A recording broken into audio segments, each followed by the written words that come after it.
கவர்ந்த உறவுகளே அனைவருக்கும் இனிய காலை வணக்கம்.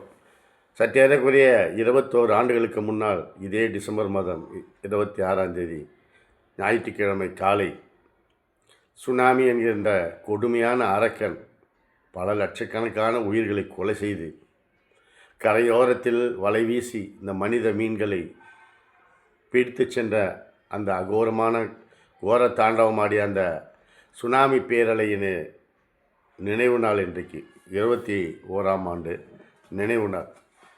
நினைத்து பார்க்கவே முடியாது. அதை பற்றி ஒரு சிறிய ஏனென்றால் அஞ்சலி செலுத்துவது என்பது கடமை. இன்றைக்கும் அந்த சுனாமி ஆழி பேரலையில் இழந்தவர்களுடைய குடும்பங்கள், காணாமல் போனவர்களுடைய குடும்பங்கள், அந்த அத்தனை பேருக்கும் அத்தனை குடும்பங்களுக்கும் நமது நெஞ்சார்ந்த அஞ்சலியை, அதை தவிர நம்மால் இப்போதைக்கு நினைத்து பார்த்து வேதனையை அவர்களோடு பகிர்ந்து கொள்கிறோம். இயற்கை இப்படியும் கோர தாண்டவம் ஆடுமா என்பதை கண்கூடாக பார்த்தோம்.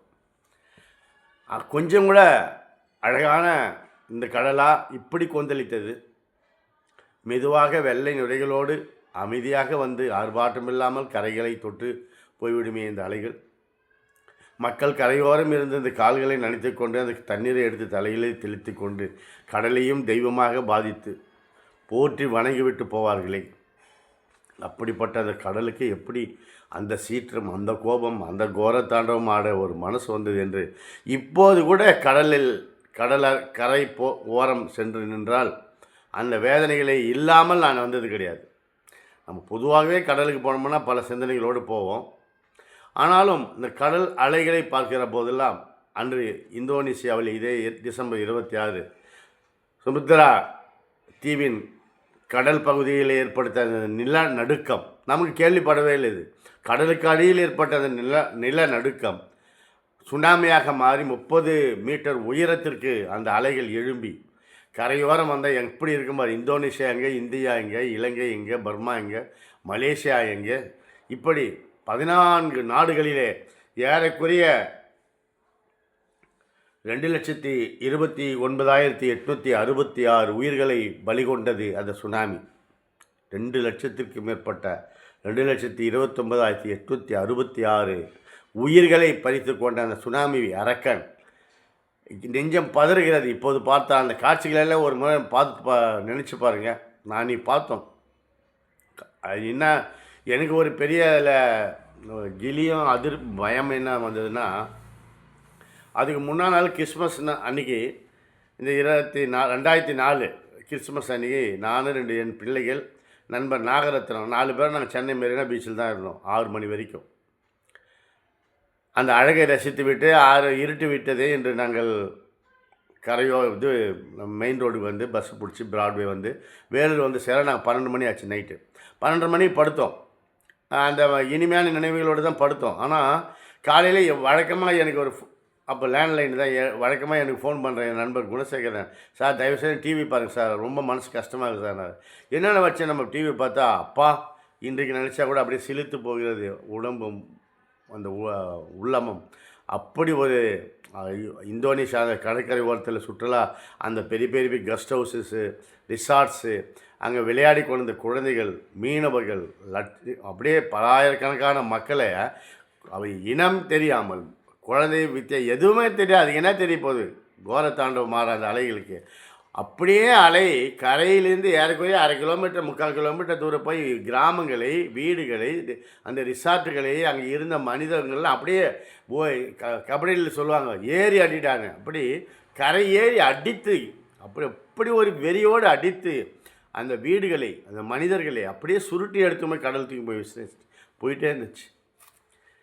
அப்படி இந்தோனேஷியா அங்கே எங்கேயோ இருக்கிற சுகர்த்தாவில் ஏற்பட்ட அந்த நிலநடுக்கத்தில் ஏற்படுத்த அந்த சுனாமி அலைகள் தமிழகத்தில் சென்னை மெரினாவில் ஆரம்பித்த நாகப்பட்டினம் வரைக்கும் சென்று கடலோரத்தில் இருக்கின்ற கிராமத்தில் ஓரம் குடிசைகள், மீனவர்கள், மீன்பிடிக்கு தொழிலில் இருந்தவர்கள், குழந்தைகள், விளையாட போனவர்கள், அங்கே கடலோரத்தில் இருந்த அந்த மக்கள் ஏறக்குறைய இங்கே நம்ம தமிழ்நாட்டிலும் 10,000க்கும் மேற்பட்ட உயிர் இழப்புகள் என்பதை நாம் இப்போது நினைத்து பார்த்தவர்களுக்கெல்லாம் அஞ்சலி செலுத்துகிற நாளாகத்தான் என்று நாம் நினைக்கிறோம்.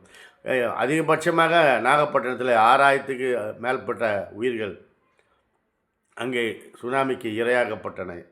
கடலூரிலே 610, சென்னையில் 206 என்பது ஒரு புள்ளி விவரம். ஆனால் இதற்கு மேல் நிறைய இருக்கும். காணாமல் போனவர்கள் 50,000த்துக்கும் மேற்பட்ட உயிர்கள் இன்றைக்கும் என்ன ஆனார்கள் யாருக்குமே தெரியாது. அந்த குடும்பங்கள் நீங்கள் நினச்சி பாருங்கள், 2004 தந்தையை இழந்து, தாயை இழந்து, இல்லை குழந்தைகளை இழந்த பெற்றோர்கள், பெற்றோர்களை இழந்த குழந்தைகள், மனைவிகளை இழந்த கணவன்மார்கள், கணவன்களை இழந்த அப்படி அந்த குடும்பங்கள், எத்தனை குடும்பங்கள், எத்தனை உயிர்களை இந்த காவு கொண்டது இந்த சுனாமி.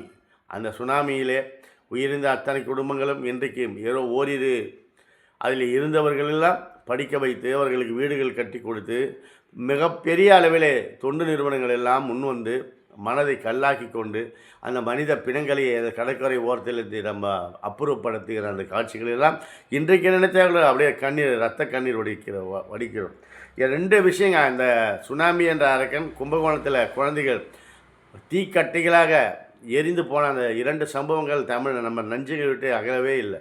ஆகவே இன்றைக்கு அந்த சுனாமி அரக்கன் அந்த உயிர்களை பறித்து கொண்ட அந்த கோரமான அந்த நாளை நாம் இன்றைக்கு நினைத்து பார்த்து அந்த கோர சுனாமி பேரலையில், ஆழி பேரலைகளை உயிரிழந்தவர் அத்தனை குடும்பங்களுக்கும் நமது ஆழ்ந்த அஞ்சலியையும் நினைவுகளையும் நம்ம அந்த குடும்பத்தில் எஞ்சியிருப்பவர்களோடு பகிர்ந்து கொண்டு நமது நெஞ்சார்ந்த அஞ்சலியை செலுத்துகிறோம்.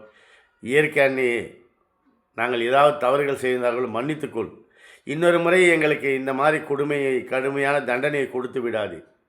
ஏனென்றால் கடல் அத்தனை அழகு, அந்த நீல வானமும் நீல திரைக்கடலும் அப்பப்பா அப்படிப்பட்ட பேரழகு, இறைவனின் படைப்பிலே பேரழகு. ஆனால் அழகு ஆபத்தான ஒரு நிலைமை. இன்றைக்கு நினைத்தாலும் இந்த 21 ஆண்டுகளுக்கு முன்னால் நடந்த கோர நிகழ்ச்சியை நினைவுக்கு வருகிறது. எனவே இறைவா, கடல் அன்னை இன்னொரு முறை இப்படிப்பட்ட சீற்றத்தை நீ கொள்ளாதே. எங்கள் தவறு செய்திருந்தால் எங்களை மன்னித்துக்கொள். நாம் மக்களும் இந்த கடலோரத்தில் இருப்பவர்கள் மிகவும் எச்சரிக்கையாக இருப்பதற்கு பல்வேறு நடவடிக்கைகளை அரசாங்கம் எடுத்திருக்கிறது. நாமும் சற்று இனிமையப்பட்டு எச்சரிக்கையாக இருக்க வேண்டும் என்பது ஒரு மிகப்பெரிய ஒரு அறிவிப்பை கொடுத்துவிட்டு போனது தான் அந்த சுனாமி. எனவே அனைத்து அந்த சுனாமி பேரலையிலே, ஆழிப்பேரலையிலே உயிரிழந்த அத்தனை குடும்பங்களுக்கும் நமது இதய அஞ்சலியை செலுத்துகின்றோம்.